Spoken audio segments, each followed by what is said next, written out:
दोस्तों आदाब, मैं अदफर शाह।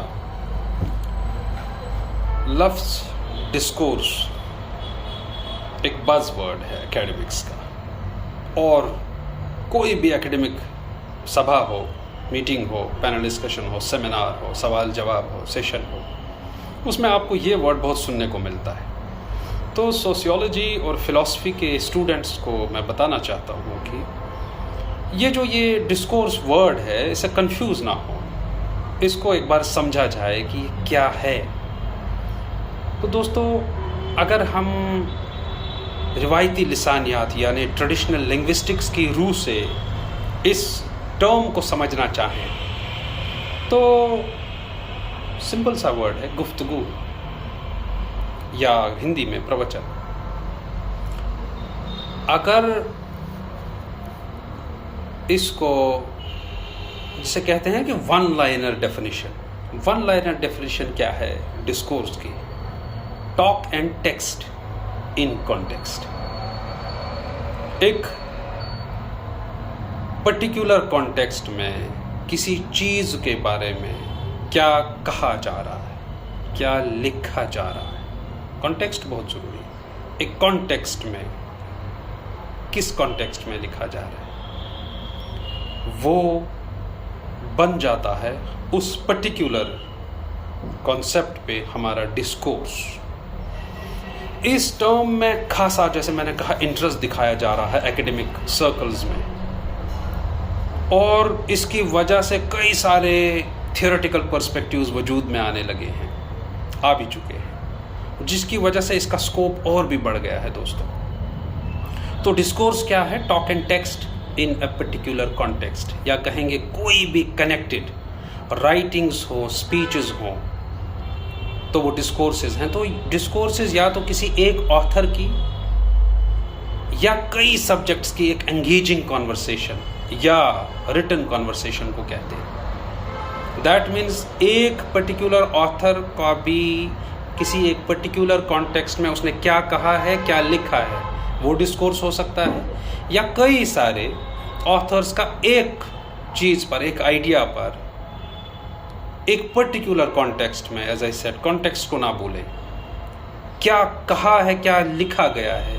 क्या बोला जा रहा है, वो उस चीज़ का मित्रों डिस्कोर्स बन जाता है। मैं आपसे यहाँ ये अर्ज़ करूँ कि डिस्कोर्स पे जो बात बढ़ती गई तो बहुत सारे टर्म्स वजूद में आ गई अपने आप में। जैसे मेथडोलॉजी में है, बहुत यूज़ करते हैं हम डिस्कोर्स एनालिसिस, और ऐसी कई सारी स्टडीज़ हैं जिनमें स्टूडेंट्स कहते हैं कि मेरा जो मेथड था वो डिस्कोर्स एनालिसिस मैंने किया है। जब वो डिस्कोर्स एनालिसिस कहते हैं कि हमने किया है, तो क्या करते हैं वो एक्चुअली? डिस्कोर्सेस का क्या मित्रों? डिस्कोर्स एनालिसिस फिर क्या करती है, सवाल ये है। और सिंपली डिस्कोर्स के स्ट्रक्चर को या मतन को एनालाइज या इन्वेस्टिगेट करना। Structure, as I said, traditional linguistics से आया हुआ वर्ड है, तो grammatical sense of concepts and terms used, वो ज़रूरी है इन्वेस्टिगेट करना। और किस चीज़ को एनालाइज करती है? डिस्कोर्स के स्ट्रक्चर को इन्वेस्टिगेट करना, कि किस तरह एक डिस्कोर्स में कॉन्सेप्ट्स और टर्म्स एक स्पीच या टेक्स्ट को बनाते हैं या शेप करते हैं, वो डिस्कोर्स एनालिसिस कहलाता है। दोस्तों, अगर हम एक और रूप से डिस्कोर्स को समझना चाहें, जैसे हमने कहा गुफ्तगू किसी एक पर्टिकुलर चीज़ पर, किसी एक पर्टिकुलर कॉन्टेक्स्ट में, talk and text in context, ये मत भूलिएगा, ये इंटरैक्टिव बिहेवियर है सिंपली। और अगर हम इसका रिटन साइड में रख दें, रिटन एस्पेक्ट, तो ये कॉन्वर्सेशन एनालिसिस है, कॉन्वर्सेशन एनालिसिस। और जहाँ सिर्फ स्पीच को एनालाइज किया जाए, इसका एक और भी अप्रोच है दोस्तों। English philosopher जे.एल. ऑस्टिन की जो थ्योरी है, speech act theory, English philosopher थे जे.एल. ऑस्टिन, उन्होंने कहा कि देखिए, सिर्फ कहना नहीं वर्ड का इम्पोर्टेंट होता है। वर्ड का कहने के बाद किसी काम का, एक्शन वाले वर्ड को जब हम कहते हैं, to say something is to do something as well. तो स्पीच एक्ट थियरी जो है, जो लैंग्वेज का जो परफॉर्मेटिव कैरेक्टर है, वो लैंग्वेज के जिसे कहते हैं ना असर्टिव से लेकर वो एक परफॉर्मेटिव कैरेक्टर की बात करते हैं दोस्तों। तो डिस्कोर्स, उसके बाद डिस्कोर्स एनालिसिस, उसके बाद हम पहुँचे कन्वर्सेशन एनालिसिस पे, और उसके बाद हम स्पीच एक्ट थियरी पे पहुँचे हैं। देखिए, बाद में जेल ऑस्टिन की थियरी को eminent feminist Judith Butler use करती हैं, जिन्होंने इस थियरी को तब यूज़ किया जब वो रेट्रिक पे काम कर रहे थे। रेट्रिक का उनका जो है, और रेटोरिक जिसे कहेंगे, क्या होता है पर्टिकुलर जब हम उसको समझें, the art of persuasive speaking and writing, persuasive speaking and writing and controversial political speeches and discourses। क्योंकि फेमिनिज्म का जो सारा विषय है उसके अंदर पॉलिटिक्स आप निकाल नहीं सकते, वहाँ कुछ रह नहीं जाता।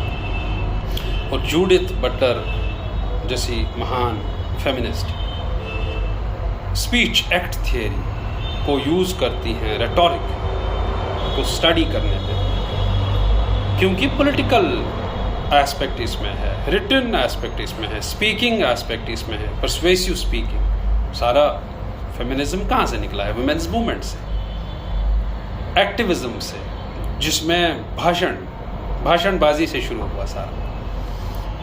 तो स्पीच एंड राइटिंग का जो ताना बाना है एक पर्टिकुलर कॉन्टेक्स्ट में, और हम ये कभी नहीं कह सकते दोस्तों कि स्पीच और राइटिंग अलग अलग चीज़ें हैं। ये हमेशा कनेक्टेड होते हैं। अगर हम किसी भी सोशल कॉन्टेक्स्ट में उठाएं, गालिब ने क्या लिखा? गालिब ने वही लिखा जो गालिब ने देखा। कार्ल मार्क्स ने क्या लिखा? मार्क्स ने वही लिखा जो उन्होंने देखा अपने ज़माने में। तो देयरफॉर जैसे हर एक राइटर अपने ज़माने का एक बाई प्रोडक्ट होता है, अब जो उनकी जो राइटिंग्स होती हैं वो उसी ज़माने की रिफ्लेक्शंस होती हैं, जो उन्होंने देखा, जो उन्होंने बाद में वही लिखा। तो सोशल कॉन्टेक्स्ट से सब कुछ होके आता है, जो रिटन वर्ड फाइनली टेक्स्ट की शेप में आपके सामने आ जाता है। दोस्तों, अगर हम और एक महान सोशियोलॉजिस्ट की तरफ आएँ जिनका नाम है मिशेल फूको, आप सब ने सुना है। और मिशेल फूको को कौन नहीं जानता, जो सोशियोलॉजी और फिलॉसफी या इवन इंग्लिश लिटरेचर के साथ जिनका लेना देना है, gender studies. Michel Foucault archaeology of knowledge की बात करते हैं, जिन्होंने मतलब उन कंडीशंस को एनालाइज किया जिसमें नॉलेज स्टेटमेंट्स को एक्सेप्ट भी किया जाता हो और सच भी माना जाता हो। फूको, हालांकि फूको का बाद का जो पर्सपेक्टिव है, जिसे वो पावर नॉलेज कॉम्प्लेक्सेस कहते हैं,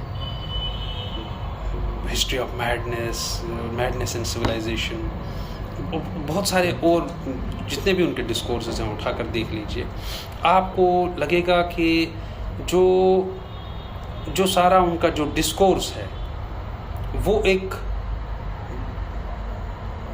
जिसे कहते हैं ना कि जो जीनियोलॉजिकल अप्रोच है उनका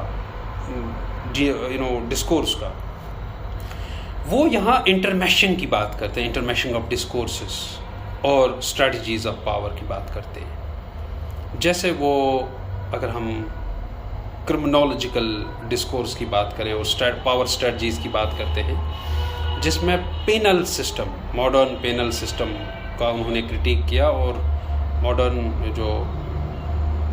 जो सज़ा देने की टेक्निक्स और जो जेल सिस्टम, जो सर्वेलेंस, जो पेनॉप्टिकन की बात करते हैं, उनका की कॉन्सेप्ट है, उसको एक हिस्टोरिकल बैकग्राउंड दे के, क्योंकि एक पूरा वो हिस्टोरिकल एस्पेक्ट देते हैं पेनल सिस्टम का, और फिर मॉडर्न देते हैं, और उसका फिर बाद में क्रिटिक करते हैं कि किस तरह से, जिस तरह से उनका अपने आप में एक डिस्कोर्स शेप अप हो जाता है। यहाँ ये मिसाल इसलिए दी जा रही है कि डिस्कोर्स का हमेशा एक सोशल कॉन्टेक्स्ट होगा, हिस्ट्री होगी जिस पर्सपेक्टिव में हम बात करें।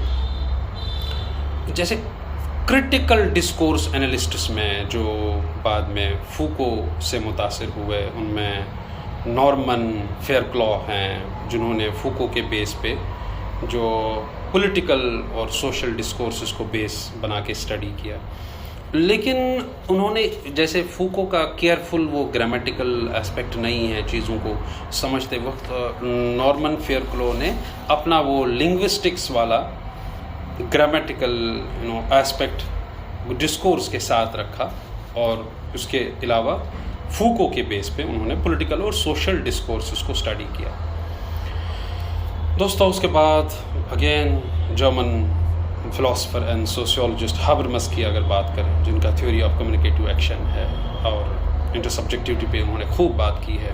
हालांकि इंटरसब्जेक्टिविटी एज अ टर्म एडमंड हसरल का है, लेकिन जब अपनी क्रिटिकल थियरी में वो यूज़ करते हैं डिस्कोर्सेस, तो वो क्या करते हैं, वो एक आइडियल स्पीच सिचुएशन की बात करते हैं, एक प्रॉपर आइडियल स्पीच सिचुएशन की बात करते हैं, और in order to determine the validity किसकी ऑफ अटरेंसेस और उनकी एबिलिटी को समझाने के लिए, जिसको वो जैसे वो इंटरसब्जेक्टिविटी बात करते हैं। जैसे मैंने कहा एक्चुअली एडमंड हसरल का कॉन्सेप्ट है इंटरसब्जेक्टिविटी, लेकिन थियरी ऑफ कम्युनिकेटिव एक्शन में भी अपने आप में इंटरसब्जेक्टिविटी को ले आते हैं जर्गन हाबरमस, जिसमें वो एक लिंग्विस्टिक मीनिंग को बताते हैं। वो हमेशा ये कहते हैं कि देखिए जो लिंग्विस्टिक मीनिंग किसी एक टर्म की है वो उस ज़माने में प्रेजेंट और भी जो लैंग्वेजेस हैं उन पर भी निर्भर होती है। वो एक जैसे कोई टर्म को आपको समझना है, ये टर्म वो कहते हैं कि ये आप आइसोलेशन में नहीं समझ सकते, आप ये टर्म समझ पाएंगे when there are other languages present at the same time, उनके पर्सपेक्टिव में। जैसे मैं ये जो आपको डिस्कोर्स के बारे में बता रहा हूँ, ये मैं तो हिंदी में बता रहा हूँ या हिंदुस्तानी में कहिए, उर्दू भी शामिल है, लेकिन इसको समझाते समझाते ऐसी कोई ठेठ हिंदी या ऐसी कोई ठेठ उर्दू मैंने इस्तेमाल नहीं की है। मैं आर्कियोलॉजी ऑफ नॉलेज बता रहा हूँ, मैं थियरी ऑफ कम्युनिकेटिव एक्शन बता रहा हूँ, मैं जेल ऑस्टिन की थियरी बता रहा हूँ, मैं पीनल सिस्टम जैसे वर्ड्स यूज़ कर रहा हूँ, मैं डिस्कोर्स अपने आप में यूज़ कर रहा हूँ बार बार, और ये मैं अंग्रेज़ी के वर्ड्स यूज़ कर रहा हूँ। तो आइसोलेशन में कुछ नहीं होता, जो इंटरसब्जेक्टिविटी में एडमंड हसरल कहते भी हैं कि जो आपका जो सेंस ऑफ बीइंग है, understanding of that sense of being, जब वो एक कलेक्टिव बीइंग के साथ मैच करे, जब आप की जो रियलिटी है वो एक कलेक्टिव रियलिटी में आप समझ पाएँ, तो आप इंटरसब्जेक्टिविटी के क्लोज हो जाते हैं। गर्स डिस्कोर्स जैसे वर्ड पे और भी बात होगी, मैं इस पे विस्तार से और बात करूँगा, और जितने भी आगे के थियरिस्ट्स हैं फूको पे बात करेंगे और हाबरमस पे बात करेंगे, और डिस्कोर्स एनालिसिस पे प्रॉपरली एक बात होगी। लेकिन फ़िलहाल जस्ट एक ओवरव्यू मैं देना चाहता था वर्ड डिस्कोर्स का, और ताकि हम समझ पाएँ कि basically talk and text in a particular context क्या होता है। दोस्तों आज भी जो लिखा जा रहा है, जो समझा जा रहा है, वो एक पर्टिकुलर कॉन्टेक्स्ट में ही बात हो रही है, आउटसाइड द कॉन्टेक्स्ट कुछ नहीं होता। बहुत बहुत शुक्रिया।